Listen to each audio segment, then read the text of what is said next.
komunitas. Mungkin tidak perlu lama-lama, teman-teman mungkin sudah membaca RPS ya. Sudah dibaca belum RPS-nya, teman-teman? Belum, ya PC ya.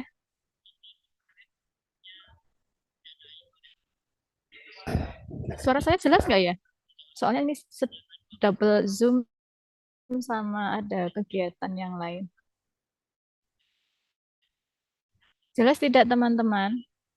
Jelas, Nurse. Jelas ya. Baik. Yang pertama saya akan menjelaskan tentang RPS keperawatan keluarga, di mana di sini beban untuk mata kuliah keperawatan keluarga adalah 3 SKS. Ini 3 SKS teori, sehingga setiap kali perkuliahan teman-teman adalah 3 kali 50 menit ya. Dan nanti akan berlangsung selama 16 minggu ke depan. Mohon nanti visi misi dari departemen staf prodi, silahkan nanti teman-teman membaca PMK yang perlu teman-teman capai, yang basis dari konsep ya, teori model, tren isu, prinsip legal etik, serta proses ASKEP dalam keperawatan.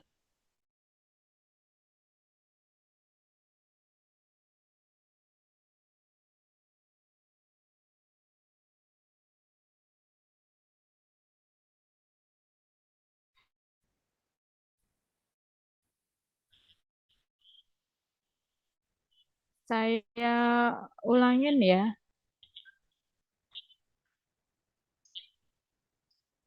Internetnya sedang kurang stabil di ini tempat workshop.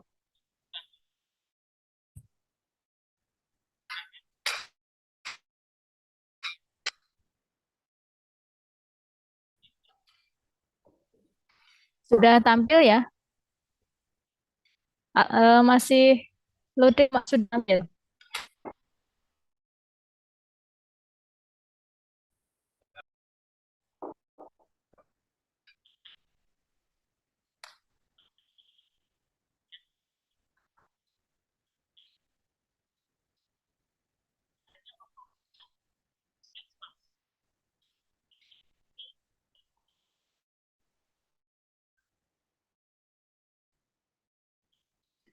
Sudah kelihatan teman-teman?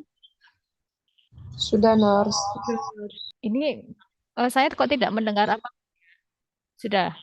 Oke. Kalau suara saya kurang jelas, mungkin nanti mohon segera disampaikan ya, daripada nanti saya bicara sendiri tapi teman-teman tidak bisa mendengarkan apa yang saya sampaikan. Ya, CPNK yang pertama tadi teman-teman harus menguasai bagaimana konsep teori model, tren isu, prinsip legal etik, serta proses asuhan keperawatan.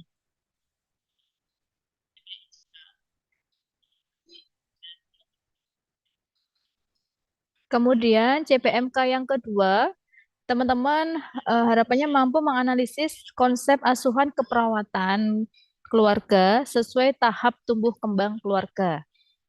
Yang ketiga, teman-teman mampu menganalisis asuhan keperawatan keluarga dengan masalah yang lazim di Indonesia. Ini ada 3 CPMK atau capaian pembelajaran dari mata kuliah keperawatan keluarga.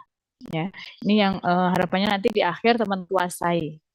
Dari 3 CPMK ini nanti akan dibahas dalam beberapa materi. Yang pertama ada konsep keluarga, kemudian teori model keperawatan keluarga, konsep asuhan keperawatan keluarga, kemudian ada teori terapi modalitas dalam keperawatan keluarga, kemudian konsep dan asuhan keperawatan keluarga sesuai tahap tumbuh kembang, dimulai dari keluarga baru menikah, kemudian childbearing atau menanti kelahiran, kemudian keluarga dengan balita, keluarga dengan anak usia sekolah, keluarga dengan anak remaja, keluarga dengan anak usia dewasa, keluarga di tahap usia pertengahan, sampai yang terakhir adalah keluarga di usia lanjut. Dan materi yang terakhir adalah tentang konsep dan asuhan keperawatan keluarga sesuai dengan masalah yang lazim di Indonesia. Antara lain adalah keluarga dengan masalah penyakit kronis, keluarga dengan masalah jiwa atau mental, kemudian keluarga dengan setting rumah sakit, keluarga dengan penyakit terminal, keluarga dengan kondisi krisis, serta yang terakhir adalah keluarga di setting bencana. Ini pokok bahasan atau materi-materi yang akan kita bahas selama 1 semester ini. Kemudian untuk referensi, kemarin saya sudah upload di VLM, e-book yang perlu teman-teman buka-buka dan baca, sering-sering dibaca, karena materi-materi yang tadi disampaikan di sebelumnya, dari keluarga sesuai tahap kembang, kemudian yang lazim, itu semuanya ada di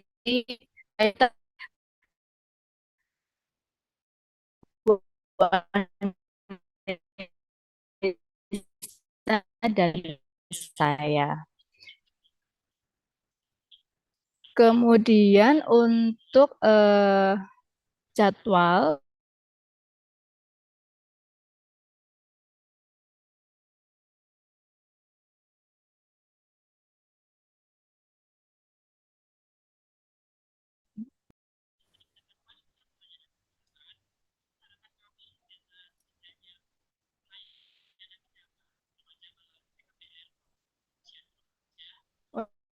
nanti akan saya sampaikan langsung untuk integrasi antara keperawatan keluarga dan praktik ya. Yang kedua, mata kuliah praktik keperawatan keluarga di sini sebetulnya ya integrasi dengan mata kuliah teori keperawatan keluarga. Di mana di sini ada 1 CPMK yang teman-teman perlu capai, di mana harapannya dari mata kuliah praktik keperawatan keluarga, mohon maaf ini harusnya praktik ya, nanti harapannya teman-teman mampu mendemonstrasikan bagaimana asuhan keperawatan keluarga berdasarkan prinsip peka budaya, standar legal etik perawatan, serta EBP. Ya. Jadi di sini fokusnya adalah untuk mendemonstrasikan bagaimana asuhan keperawatan keluarga mulai dari mengkaji keluarga sampai nanti evaluasi di keperawatan keluarga. Ya. Oleh karena itu untuk materi pembelajarannya pun di sini fokusnya adalah bagaimana praktik asuhan keperawatan keluarga mulai dari pengkajian, kemudian analisis data, bagaimana diagnosis keperawatan keluarga, bagaimana memprioritaskan diagnosis keperawatan keluarga, bagaimana membuat rencana intervensi di keperawatan keluarga, bagaimana mengimplementasikannya, sampai yang terakhir adalah mengevaluasinya.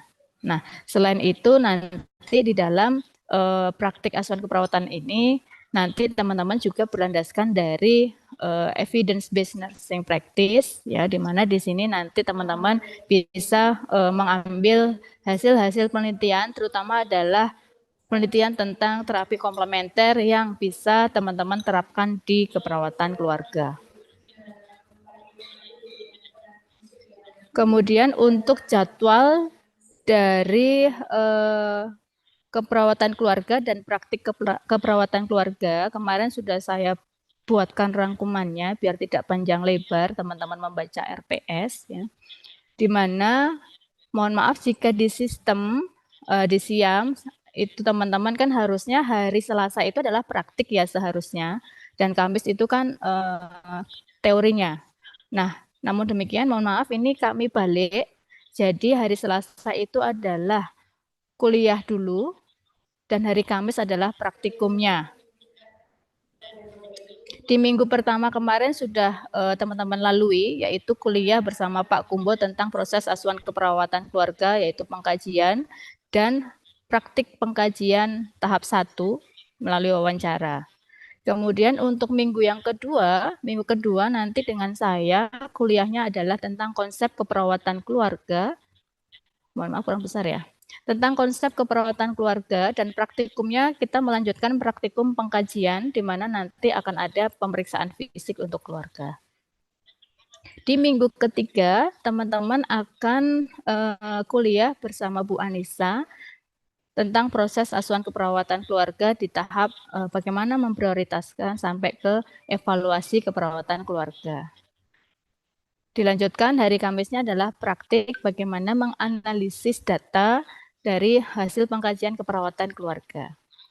Untuk minggu keempat, teman-teman kuliah dengan saya tentang teori keperawatan keluarga dan praktikum perumusan diagnosis keperawatan keluarga. Minggu kelima akan minggu kelima kuliah bersama Pak Kumbo tentang keperawatan keluarga dan keluarga baru menikah dan childbearing ya di sini. Nah, ini mulai minggu ke-5, 6, dan 7 nanti teman-teman akan ada penugasan makalah dan PowerPoint. Nanti teman-teman pada minggu 5, 6, dan 7 teman-teman akan presentasi makalah sesuai dengan pembagian kelompok. Di RPS sudah jelas bahwa tugas hasil proyek ini yang berupa makalah dan PowerPoint teman-teman dibagi menjadi 8 kelompok sesuai pembagian yang sudah saya berikan. Jadi kelompok 1 nanti membuat makalah tentang keperawatan keluarga pada keluarga baru menikah. Kelompok 2 bagaimana keperawatan keluarga pada keluarga childbearing. Jadi di sini nanti kelompok 1 dan kelompok 2 akan presentasi di minggu ke-5 tanggal 19 September. Kemudian untuk tanggal 21 Septembernya dilanjut praktikum untuk menetapkan prioritas diagnosis keperawatan keluarga juga bersama Pak Kumbo. Kemudian minggu ke-6 juga akan ada presentasi oleh kelompok 3, 4, dan 5. Di mana kelompok 3 itu mempresentasikan makalahnya dengan topik keperawatan keluarga pada keluarga dengan anak prasekolah atau balita. Kemudian kelompok 4 adalah makalah tentang keperawatan keluarga pada keluarga dengan anak usia sekolah. Dan kelompok 5 mempresentasikan makalah tentang bagaimana keperawatan keluarga pada keluarga dengan anak usia remaja. Dilanjutkan hari Kamisnya adalah praktikum untuk membuat rencana intervensi. Kemudian minggu ke-7 masih sama dengan minggu sebelumnya, yaitu presentasi kelompok, di mana minggu 7 ini presentasinya kelompok 6, 7, dan 8. Kelompok 6 tentang keperawatan keluarga pada keluarga usia dewasa, kemudian kelompok 7 keluarga dengan usia pertengahan, dan kelompok 8 adalah keperawatan keluarga pada keluarga usia lanjut. Kelompok 1-8, apakah sudah memahami tugas yang pertama ini, yaitu membuat makalah dan dipresentasikan sesuai jadwalnya masing-masing. Bisa dipahami teman-teman? Bisa, Nurse. Oke, nah kemudian untuk petunjuk penyusunan tugas ini silahkan nanti dicek di RPS, ya secara detailnya ada di situ. Kemudian minggu ke-8 teman-teman ada jadwal UTS. Untuk yang di UTS-kan ini teman-teman bisa melihat di bagian penilaian. Kalau di situ ada tulisan UTS, berarti topik-topik tersebut akan masuk di UTS. Kemudian untuk praktik, ini kan penilaiannya dengan AP ya. Penilaian AP itu adalah aktivitas partisipatif, jadi penilaiannya ini adalah penilaian proses selama teman-teman praktikum di kelas. Ya, kan di sini akan ada role play ya. Kemarin ada role play pengkajian, maka setiap praktikum akan ada penilaian dari dosen pengampu masing-masing. Kemudian untuk setelah UTS ini ada penugasan yang kedua, Tadi penugasan yang pertama sebelum UTS, penugasan yang kedua adalah setelah UTS, teman-teman tetap dibagi menjadi 8 kelompok, di mana masing-masing kelompok nanti punya tugas yang berbeda-beda. Namun khusus untuk kelompok 1, 2, 3, dan kemudian 5 dan 6 ini tugasnya sama. Untuk minggu ke-9 ini adalah tentang keperawatan keluarga pada keluarga dengan masalah kronis.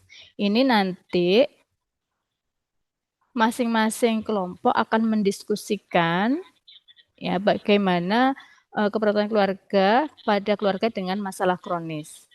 Ini diskusinya di kelas, kemudian teman-teman membuat PowerPoint dan akan mempresentasikan di depan.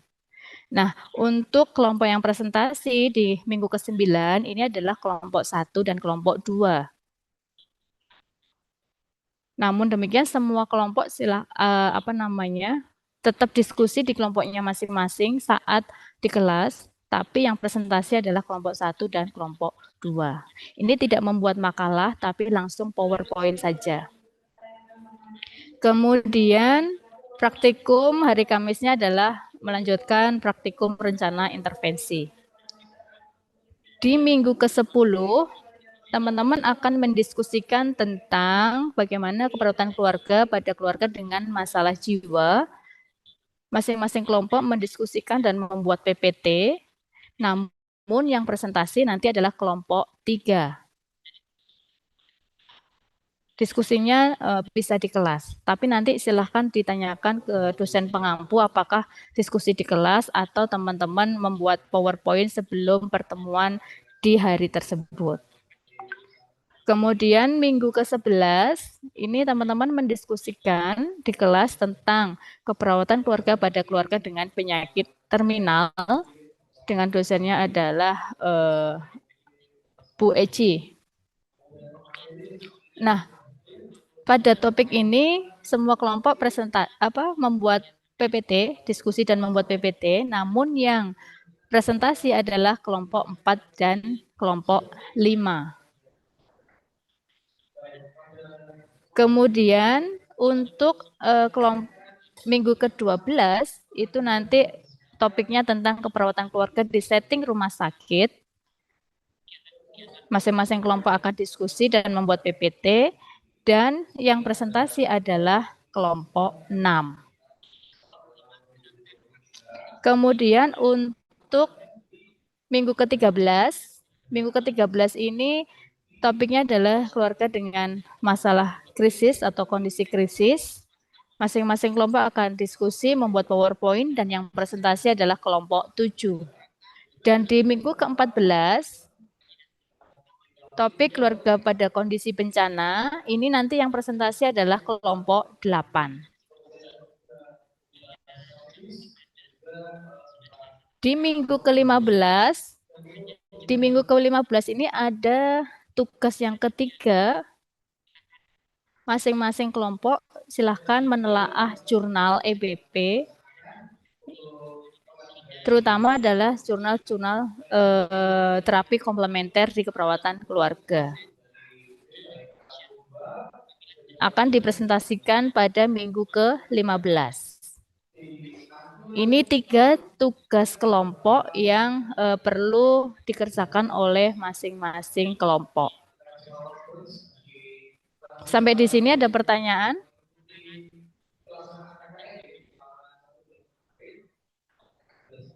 Tidak ada?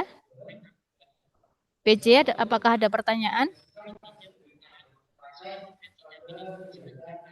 PJ, apakah ada pertanyaan? Belum ada, Nurse. Belum ada ya. Baik.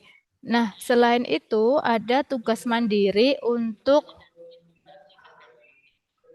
teori keperawatan keluarga. Ini tadi penjelasan tugasnya ya. Di mana tadi ada 3 tugas. Di mana ada hasil proyek yang pertama membuat makalah dan PPT. Ini sebelum UTS ya. Mohon maaf.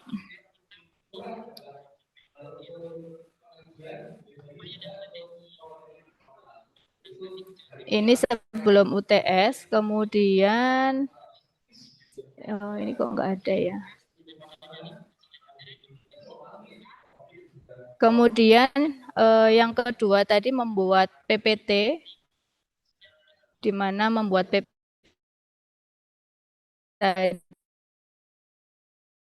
ketiga adalah telaah jurnal. Telaah jurnal di akhir semester, yaitu di minggu ke-15. Untuk tugas individu, mohon maaf. Oh, di atas tugas individunya. Tugas individunya teman-teman nanti akan saya berikan satu kasus dan silahkan masing-masing mahasiswa menganalisis kasus tersebut mulai dari nanti menetapkan diagnosis sampai menyusun rencana intervensinya. Di mana nanti di rencana intervensinya teman-teman silahkan mengangkat salah satu jurnal penelitian yang bisa dimasukkan di rencana intervensi. Ini nanti silahkan dikumpulkan saat UTS. Tugas mandirinya bisa dipahami? Kasus akan saya berikan minggu depan, di minggu kedua, dan pengumpulan tugas mandiri ini saat UTS. Dipahami ya? Iya, Nurse. Oke, baik. Kemudian untuk praktikum, selama sebelum UTS, minggu 1 sampai 7, ini kan teman-teman aktivitasnya diskusi dan role play di masing-masing kelompoknya dengan penilaiannya adalah penilaian proses selama praktikum. Kemudian nanti setelah UTS akan ada proyek yang perlu teman-teman kerjakan, yaitu di minggu ke-10 sampai ke-14. Minggu ke-10 teman-teman nanti akan melakukan role play hasil proyek tentang implementasi pada keluarga baru menikah dan childbearing. Ini adalah tugas kelompok, kelompoknya sama, 8 kelompok.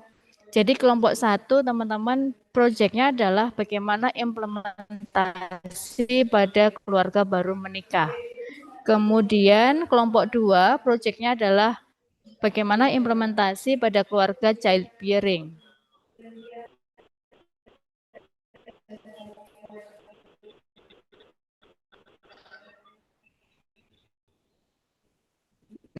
Nah,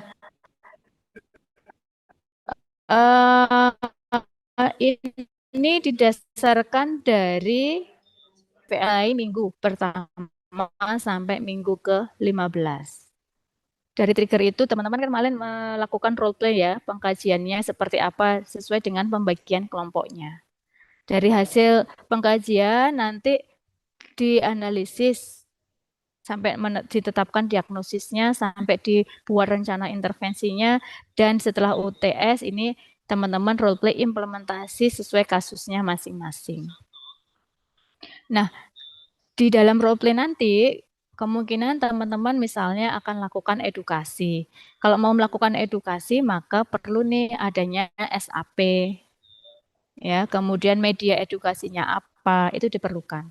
Selain edukasi, teman-teman akan melakukan demonstrasi praktik bersama keluarga. Oleh karena itu nanti untuk demonstrasi apa yang akan didemonstrasikan harus ada keterampilan yang teman-teman praktikkan di situ. Ada skill yang teman-teman praktikkan. Tidak hanya edukasi saja, ya. Bisa dilanjut?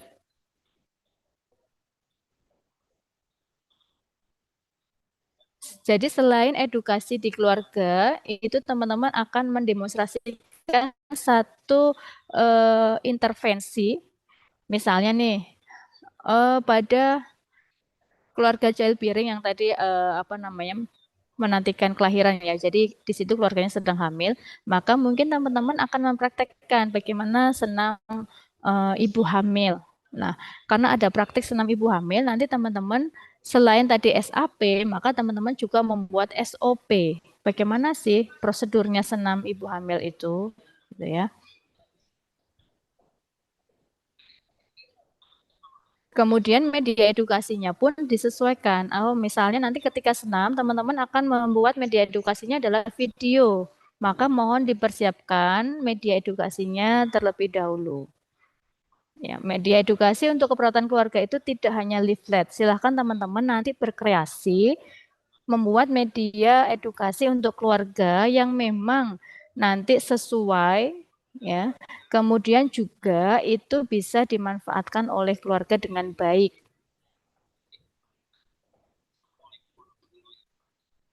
Jadi untuk kelompok 1 2 mohon diperhatikan nanti role play-nya implementasi itu di minggu ke-10.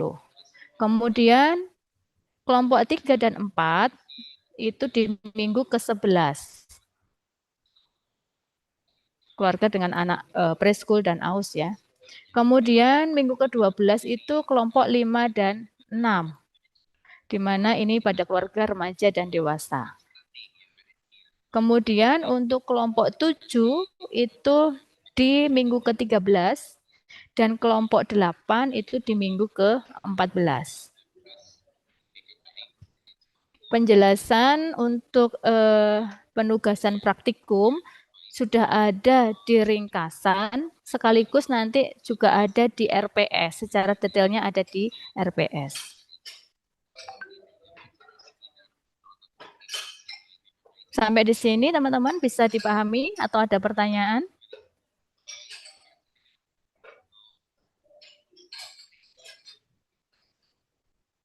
PJ, ada pertanyaan tidak?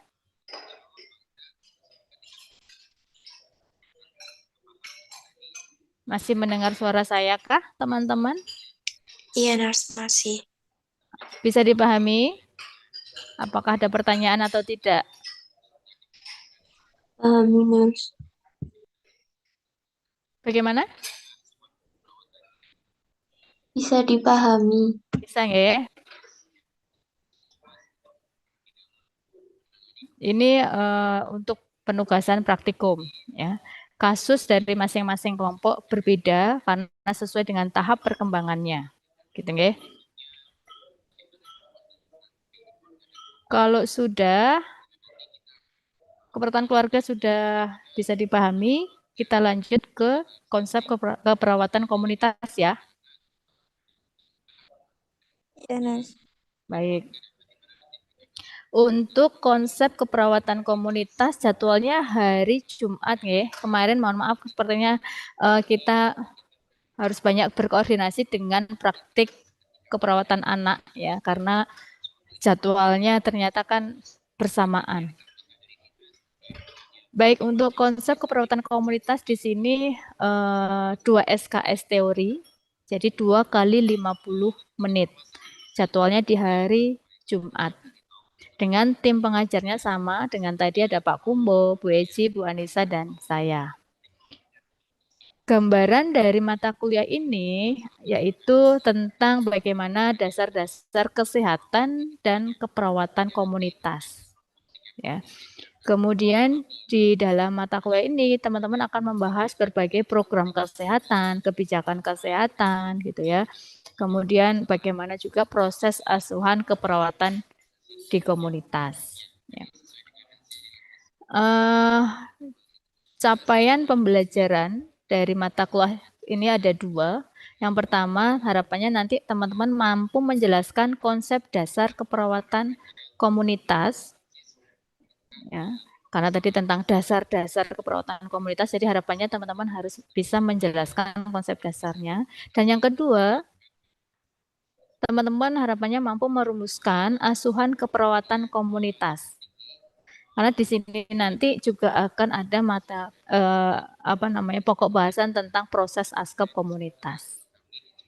Ini adalah pokok bahasan materi-materi yang akan kita bahas selama 1 semester di konsep dasar keperawatan komunitas. Yang pertama tentang konsep kesehatan komunitas sendiri. Mungkin kemarin sudah disampaikan oleh Bu Anissa di minggu yang pertama. Kemudian nanti ada materi tentang bagaimana demografi dalam keperawatan komunitas, kemudian epidemiologi dalam keperawatan komunitas, kemudian sistem kesehatan dan kebijakan program dalam menanggulangi masalah kesehatan di Indonesia. Kemudian setelah UTS, teman-teman akan fokus pada bagaimana keperawatan komunitas, mulai dari karakteristiknya, bagaimana pendekatan praktiknya, teori model yang ada di keperawatan komunitas, serta ke proses asuhan keperawatan komunitas.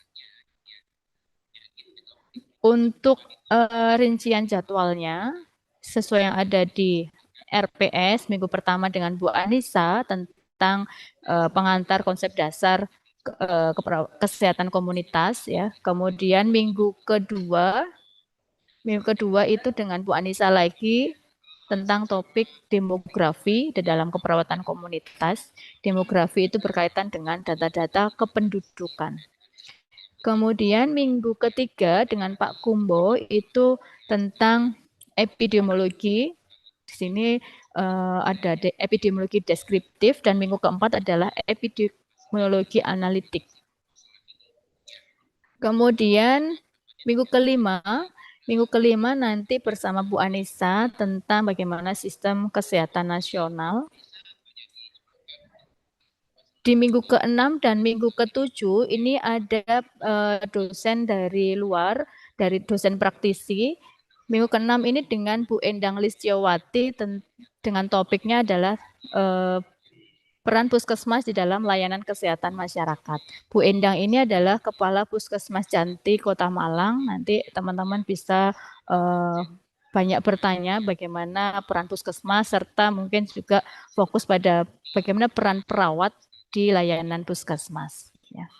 Kemudian minggu ke-7 ini ada dosen praktisi yang kedua yaitu adalah Pak Agung. Pak Agung ini adalah perawat dari Puskesmas Dau Kabupaten Malang. Di sini akan membahas tentang bagaimana kebijakan pemerintah di dalam menanggulangi masalah kesehatan di Indonesia, di mana kita tahu masalah di Indonesia itu ada penyakit menular, penyakit tidak menular, kemudian masalah jiwa, nafsa, sampai ke masalah kesehatan lingkungan. Di sini akan dibahas bersama Pak Agung. Kemudian minggu ke-8 adalah UTS. Minggu ke-9 dengan saya berkaitan dengan bagaimana karakteristik keperawatan komunitas, mulai sejarahnya itu bagaimana gitu ya, legal etik peran kita sebagai perawat. Kemudian minggu ke-10 bersama saya lagi untuk membahas tentang bagaimana pendekatan praktik keperawatan komunitas. Minggu ke-11 dengan saya juga membahas teori model yang mendasari keperawatan komunitas. Kemudian minggu ke-12 dengan Pak Kumbo ini membahas tentang pengkajian. Jadi mulai minggu ke-12 sampai 15 ini fokusnya adalah proses asuhan keperawatan komunitas. Minggu ke-13 dengan Bu Eci untuk menganalisis data sampai mendiagnosis. Kemudian minggu 14 dengan Bu Eci tentang bagaimana intervensi keperawatan komunitas. Dan minggu ke-15 itu yang terakhir adalah dengan Bu Eci untuk bagaimana membahas evaluasi keperawatan komunitas. Teman-teman di penilaian, teman-teman bisa membaca. Ini metode evaluasinya ada ujian tulis sama hasil proyek, serta aktivitas partisipatif dan resum. Detail dari prosentase penilaian juga sudah ada di sini. Sampai ke rumus penilaian nanti teman-teman bisa baca. Untuk penugasan, ini ada beberapa tugas yang teman-teman perlu kerjakan. Tugas yang pertama, ini adalah tugas hasil proyek, di mana kelas dibagi menjadi 4 kelompok. Kelas dibagi 4 kelompok, yang mana nanti Di hasil proyek ini, masing-masing kelompok membuat makalah dengan topik yang berbeda.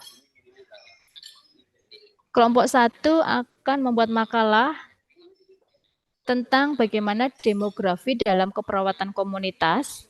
Ya, di sini sudah ada rinciannya apa saja yang harus dibahas di makalah ini, mulai dari definisi demografi, sumber data demografi, urgensinya, siklus demografi, sampai statistik vital. Kemudian kelompok kedua akan membuat makalah tentang epidemiologi deskriptif. Di sini sudah ada rinciannya yang perlu dibahas di makalah. Kemudian kelompok 3 membuat makalah tentang epidemiologi analitik. Dan kelompok 4 ini tentang, mohon maaf ini belum, sistem kesehatan nasional. Kelompok 4 ini tentang sistem kesehatan nasional. Nah, masing-masing kelompok nanti akan presentasi sesuai jadwal yang tadi saya jelaskan. Kayak misalnya demografi. Demografi tadi kan di pertemuan minggu kedua. Oleh karena itu kelompok 1 akan mempresentasikan makalahnya di minggu kedua. Kemudian kelompok 2 tentang epidemiologi deskriptif tadi itu jadwalnya adalah di minggu ketiga. Maka kelompok 2 akan presentasi di minggu ketiga.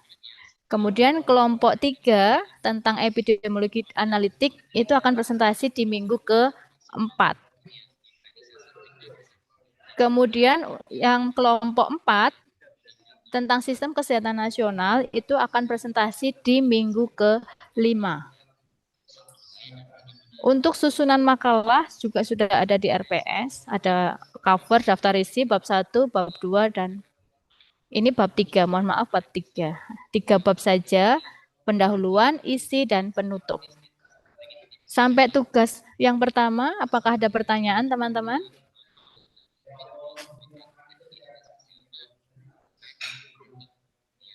Ada pertanyaan atau tidak? Belum ya. Kemudian tugas yang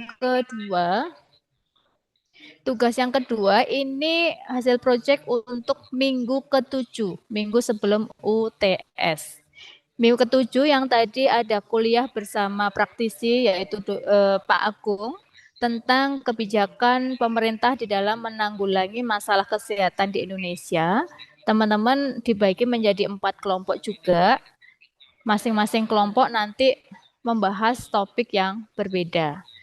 Topik 1 untuk kelompok 1 membahas tentang kebijakan pemerintah dalam menanggulangi penyakit menular di Indonesia.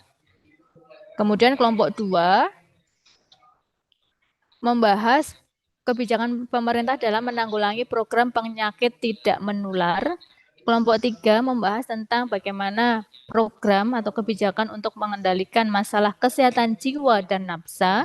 Dan kelompok 4 membahas kebijakan pemerintah dalam menanggulangi masalah kesehatan lingkungan. Untuk susunan makalahnya juga ada di RPS. Ada pendahuluan, isi, dan penutup.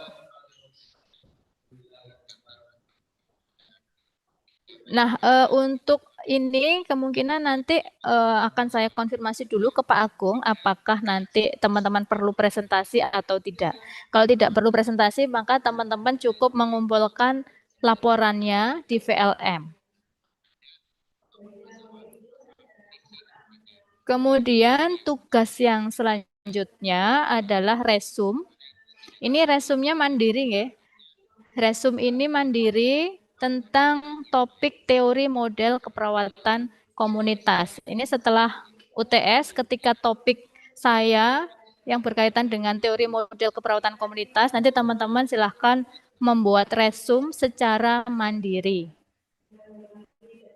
Yang namanya resum bebas ya, itu untuk teman-teman bisa belajar secara mandiri. Nanti dikumpulkan di VLM. Kemudian setelah UTS juga di minggu ke-12 sampai 15 tentang topik proses asuhan keperawatan komunitas, mulai dari mengkaji, menganalisis, menyusun intervensi dan evaluasi, teman-teman akan melaksanakan pembelajaran aktivitas partisipatif di mana di sini banyak diskusi kelompok di kelas. Nanti masing-masing akan membuat PPT tentang misalnya pengkajian perawatan komunitas, kemudian analisis data dan diagnosis, intervensi dan evaluasi. Nanti langsung membuat laporannya, dan kalau waktunya cukup di kelas, nanti presentasi di kelas, kalau tidak berarti langsung dikumpulkan di VLM. Karena ini waktunya kan cuma 2 kali 50 menit ya. Ini adalah penugasan di konsep keperawatan komunitas. Sampai di sini apakah ada pertanyaan teman-teman?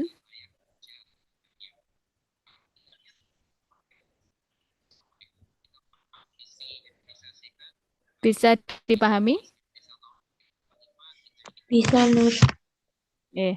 Baik, semoga teman-teman bisa menjalani 3 mata kuliah ini dengan menyenangkan, menikmati proses pembelajaran di keperawatan keluarga, praktik keperawatan keluarga, serta konsep keperawatan komunitas.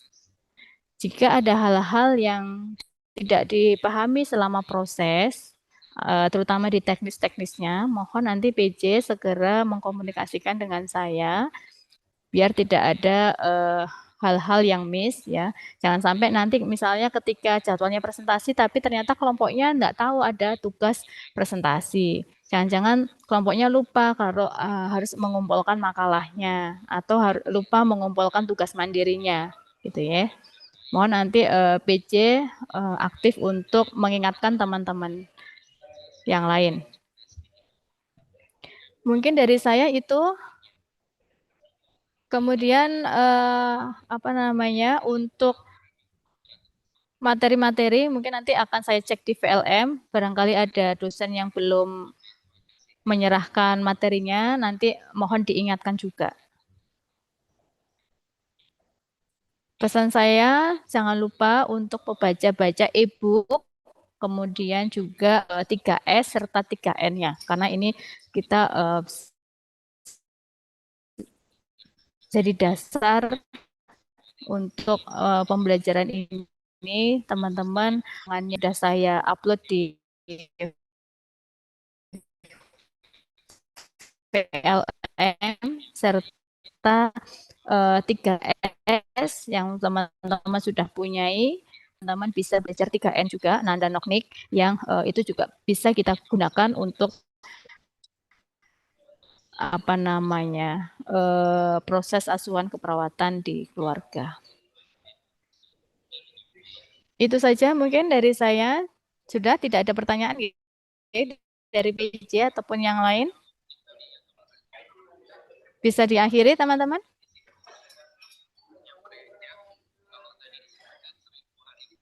Bisa diakhiri?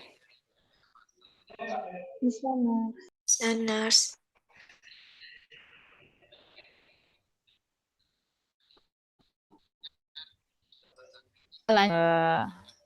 Bisa mendapatkan ilmu yang memang harus dicapai teman-teman bisa mendapatkan apa yang diinginkan ya. Dalam arti lulus nilai sebaik-baiknya. Itu saja dari saya. Mohon maaf mengganggu liburnya. Sekali mohon maaf. Assalamualaikum warahmatullahi wabarakatuh. Baik, silakan teman-teman bisa live dari Zoom ini. Terima kasih, Nurs. Terima kasih, Nurs.